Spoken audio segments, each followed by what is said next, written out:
পবিত্র ঈদ উল ফিতরের ছুটি উদযাপনে এরই মধ্যে রাজধানী ঢাকা ছেড়েছেন কয়েক লাখ মানুষ, যে কারণে প্রায় ফাঁকা হয়ে গেছে ব্যস্ততম ঢাকার অধিকাংশ সড়ক। যানবাহনের চাপ নেই প্রধান প্রধান সড়কে, অলিগলিতেও গাড়ি চলাচল কম। এর ফলে ঝামেলা ছাড়াই লোকজন স্বাচ্ছন্দ্যে গন্তব্যে যেতে পারছেন। রোববার 30 মার্চ রাজধানীর একাধিক এলাকা ঘুরে এমন চিত্রই দেখা গেছে। সকাল 10:30টায় রাজধানীর ব্যস্ততম মোড় শাহবাগ মোড়ে সরজমিনে দেখা যায় রাস্তায় গাড়ির চাপ নেই। মূল সড়ক রিকশার দখলে। গাড়ির চাপ না থাকায় ট্রাফিক পুলিশের সদস্যরা পুলিশ বক্সের মধ্যেই থেকেই দায়িত্ব পালন করছেন। সেখানে এক পুলিশ সদস্য বলেন, রাস্তায় গাড়ির কোনো চাপ নেই, তাই দায়িত্ব পালনের সমস্যা হচ্ছে না।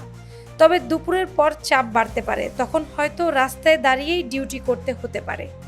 এদিকে আজ ঈদের আগের দিন ধরেই রাজধানীবাসী শেষ সময়ে কেনাকাটা করতে বিকেলের পর বের হয়েছে, তাই সেই সময় সড়কে চাপ বাড়ছে। বিশেষ করে মার্কেট এলাকা যেমন নিউ মার্কেট, গুলিস্তান, বসুন্ধরা কেন্দ্রিক কারওয়ান বাজার এলাকা বিকেলের চিত্রটা পাল্টে গেছে। কারওয়ান বাজার মোড়ে দায়িত্বরত traffic police sergeant Mohammad Mustafa বলেন, সকাল থেকে রাস্তায় গাড়ির চাপ নেই বললেই চলে। আমরা বসে বসে সময় পার করছি, তবে দুপুরের পর রাস্তায় গাড়ির চাপ বাড়ছে।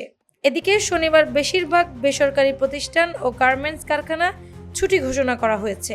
এরপর কয়েকটি মহাসড়কে ঘরে ফেরা মানুষের চাপ বাড়তে থাকে। আর যারা গতকাল ঢাকা ছাড়তে পারেনি, বিভিন্ন বাস টার্মিনালে তাদের আজ ঢাকা ছাড়তে দেখা গেছে।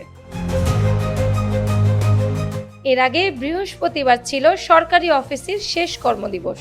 ওই দিন বেশিরভাগ মানুষ ঢাকা ছাড়েন, ফলে শুক্রবার থেকে রাজধানী ফাঁকা হওয়া শুরু হয়েছে। এবার ঈদের ছুটি বেশি হওয়ায় স্বাচ্ছন্দ্যে বাড়ি ফিরতে পারছেন সাধারণ মানুষ।